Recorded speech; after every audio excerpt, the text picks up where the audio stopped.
Pittura titolari mill-isbaħ li reġgħet ingħatat il-glorja li kellha dan hu dak li stajna naraw fil-Knisja Kolleġjata ta' Marija Bambina fin-Naxxare kif fl-aħħar xhur saret ħidma ta' restawr mir-restawratur Luca Gatt, ħidma li damet għaddejja 8 xhur. L-intervent beda billi tneħħa l-inkwatru minn fuq l-artal, tneħħew dawn il-patches, sar l-intervent kollu biex titneħħal kollha.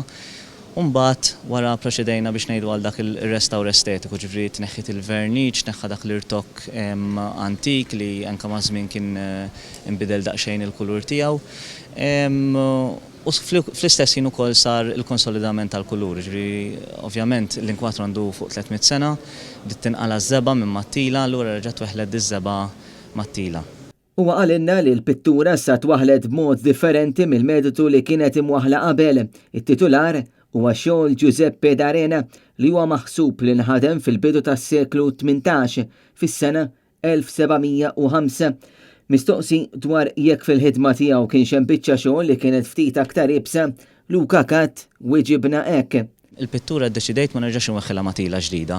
Jiġifieri dawn id-deformations kollha li kien hemm fit-tila bil-mod għax jieħdu ħafna ħin rġajt iċċattjajthom, issaldjajt kull ħajta biex ngħidu hekk waħda biex anke ġifieri saret reconstruction tat-tila.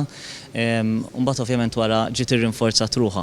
Biss it-tila tħalliet fuq it-tila oriġinali tagħha.